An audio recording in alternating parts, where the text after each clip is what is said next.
The Beast in the Cave by Howard Phillips Lovecraft.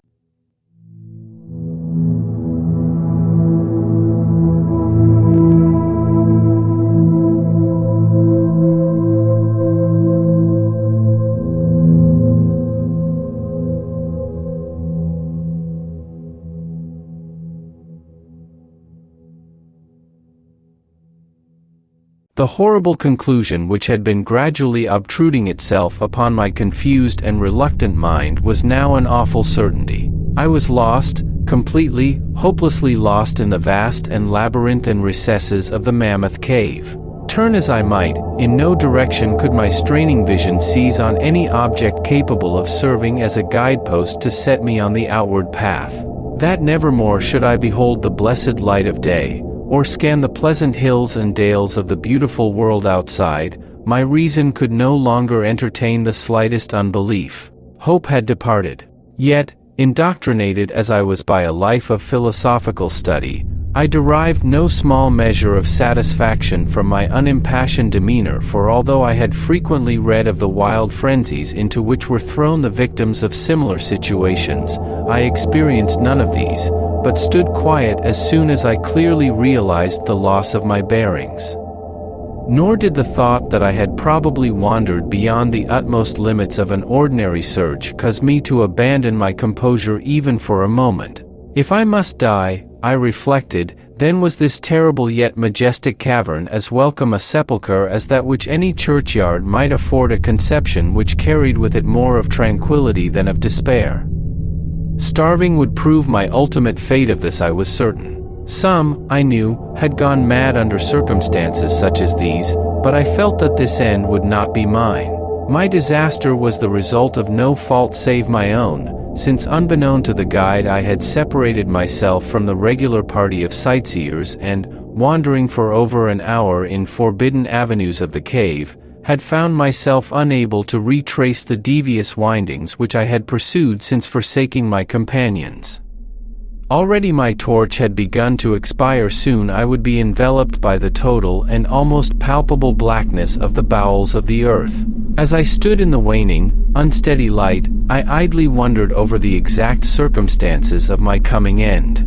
I remembered the accounts which I had heard of the colony of consumptives, who, taking their residence in this gigantic grotto to find health from the apparently salubrious air of the underground world, with its steady, uniform temperature, pure air, and peaceful quiet, had found, instead, death in strange and ghastly form. I had seen the sad remains of their ill-made cottages as I passed them by with the party, and had wondered what unnatural influence a long sojourn in this immense and silent cavern would exert upon one as healthy and as vigorous as I. Now, I grimly told myself, my opportunity for settling this point had arrived, provided that want of food should not bring me too speedy a departure from this life.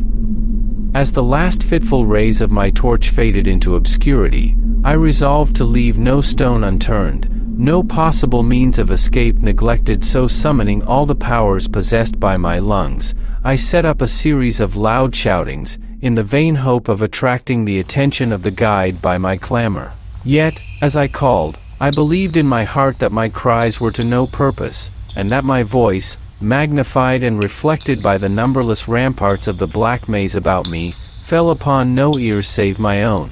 All at once, however, my attention was fixed with a start as I fancied that I heard the sound of soft approaching steps on the rocky floor of the cavern. Was my deliverance about to be accomplished so soon? Had, then, all my horrible apprehensions been for naught, and was the guide, having marked my unwarranted absence from the party, following my course and seeking me out in this limestone labyrinth? Whilst these joyful queries arose in my brain, I was on the point of renewing my cries, in order that my discovery might come the sooner, when in an instant my delight was turned to horror as I listened, for my ever-acute ear, now sharpened in even greater degree by the complete silence of the cave, bore to my benumbed understanding the unexpected and dreadful knowledge that these footfalls were not like those of any mortal man. In the unearthly stillness of this subterranean region, the tread of the booted guide would have sounded like a series of sharp and incisive blows. These impacts were soft and stealthy, as of the padded paws of some feline. Besides, at times, when I listened carefully, I seemed to trace the falls of 4 instead of 2 feet.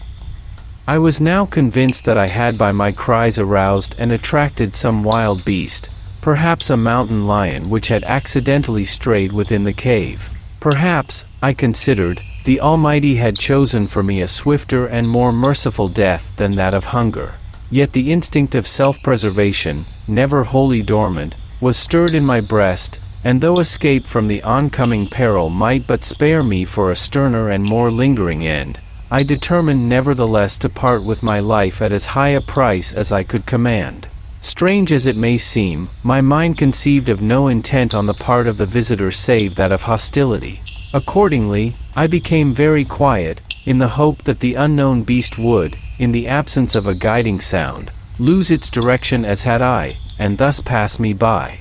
But this hope was not destined for realization, for the strange footfalls steadily advanced, the animal evidently having obtained my scent, which in an atmosphere so absolutely free from all distracting influences as is that of the cave, could doubtless be followed at great distance. Seeing therefore that I must be armed for defense against an uncanny and unseen attack in the dark, I grouped about me the largest of the fragments of rock which were strewn upon all parts of the floor of the cavern in the vicinity, and, grasping one in each hand for immediate use, awaited with resignation the inevitable result. Meanwhile the hideous pattering of the paws drew near. Certainly, the conduct of the creature was exceedingly strange. Most of the time, the tread seemed to be that of a quadruped, walking with a singular lack of unison betwixt hind and 4 feet, yet at brief and infrequent intervals I fancied that but 2 feet were engaged in the process of locomotion. I wondered what species of animal was to confront me. It must, I thought, be some unfortunate beast who had paid for its curiosity to investigate one of the entrances of the fearful grotto with a lifelong confinement in its interminable recesses. It doubtless obtained as food the eyeless fish, bats, and rats of the cave, as well as some of the ordinary fish that are wafted in at every freshet of Green River, which communicates in some occult manner with the waters of the cave. I occupied my terrible vigil with grotesque conjectures of what alterations cave life might have wrought in the physical structure of the beast, remembering the awful appearances ascribed by local tradition to the consumptives who had died after long residence in the cavern.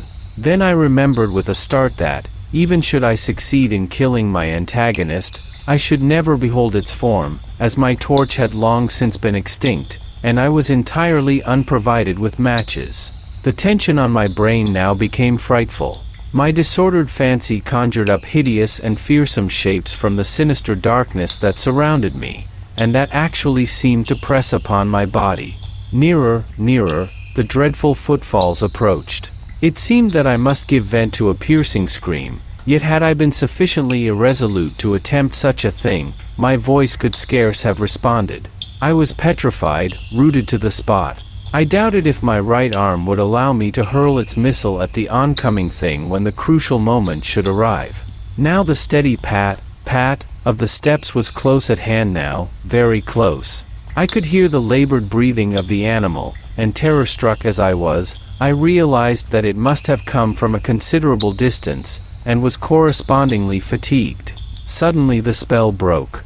My right hand, guided by my ever-trustworthy sense of hearing, threw with full force the sharp-angled bit of limestone which it contained, toward that point in the darkness from which emanated the breathing and pattering, and, wonderful to relate, it nearly reached its goal, for I heard the thing jump, landing at a distance away, where it seemed to pause. Having readjusted my aim, I discharged my second missile, this time most effectively, for with a flood of joy I listened as the creature fell in what sounded like a complete collapse, and evidently remained prone and unmoving.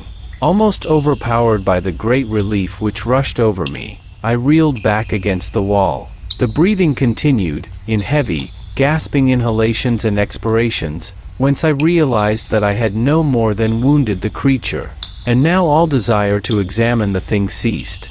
At last something allied to groundless, superstitious, fear had entered my brain, and I did not approach the body, nor did I continue to cast stones at it in order to complete the extinction of its life.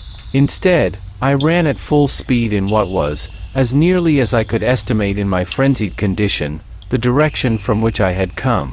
Suddenly I heard a sound, or rather, a regular succession of sounds. In another instant they had resolved themselves into a series of sharp, metallic clicks. This time there was no doubt. It was the guide. And then I shouted, yelled, screamed, even shrieked with joy as I beheld in the vaulted arches above the faint and glimmering effulgence which I knew to be the reflected light of an approaching torch. I ran to meet the flare, and before I could completely understand what had occurred, was lying upon the ground at the feet of the guide, embracing his boots, and gibbering, despite my boasted reserve, in a most meaningless and idiotic manner, pouring out my terrible story, and at the same time overwhelming my auditor with protestations of gratitude. At length I awoke to something like my normal consciousness. The guide had noted my absence upon the arrival of the party at the entrance of the cave, and had, from his own intuitive sense of direction, proceeded to make a thorough canvass of the by-passages just ahead of where he had last spoken to me, locating my whereabouts after a quest of about 4 hours. By the time he had related this to me, I, emboldened by his torch and his company, began to reflect upon the strange beast which I had wounded but a short distance back in the darkness, and suggested that we ascertain, by the rushlight's aid, what manner of creature was my victim. Accordingly I retraced my steps, this time with a courage born of companionship, to the scene of my terrible experience. Soon we descried a white object upon the floor, an object whiter even than the gleaming limestone itself. Cautiously advancing, we gave vent to a simultaneous ejaculation of wonderment, for of all the unnatural monsters either of us had in our lifetimes beheld, this was in surpassing degree the strangest. It appeared to be an anthropoid ape of large proportions, escaped, perhaps, from some itinerant menagerie. Its hair was snow-white, a thing due no doubt to the bleaching action of a long existence within the inky confines of the cave, but it was also surprisingly thin, being indeed largely absent save on the head, where it was of such length and abundance that it fell over the shoulders in considerable profusion. The face was turned away from us, as the creature lay almost directly upon it. The inclination of the limbs was very singular, explaining, however, the alternation in their use which I had before noted, whereby the beast used sometimes all 4, and on other occasions but 2 for its progress. From the tips of the fingers or toes long nail-like claws extended. The hands or feet were not prehensile, a fact that I ascribed to that long residence in the cave which, as I before mentioned, seemed evident from the all-pervading and almost unearthly whiteness so characteristic of the whole anatomy. No tail seemed to be present. The respiration had now grown very feeble, and the guide had drawn his pistol with the evident intent of dispatching the creature, when a sudden sound emitted by the latter caused the weapon to fall unused. The sound was of a nature difficult to describe. It was not like the normal note of any known species of simian, and I wondered if this unnatural quality were not the result of a long-continued and complete silence, broken by the sensations produced by the advent of the light, a thing which the beast could not have seen since its first entrance into the cave. The sound, which I might feebly attempt to classify as a kind of deep-toned chattering, was faintly continued. All at once a fleeting spasm of energy seemed to pass through the frame of the beast. The paws went through a convulsive motion, and the limbs contracted. With a jerk, the white body rolled over so that its face was turned in our direction. For a moment I was so struck with horror at the eyes thus revealed that I noted nothing else. They were black, those eyes, deep, jetty black, in hideous contrast to the snow-white hair and flesh. Like those of other cave denizens, they were deeply sunken in their orbits, and were entirely destitute of iris. As I looked more closely, I saw that they were set in a face less prognathous than that of the average ape, and infinitely more hairy. The nose was quite distinct.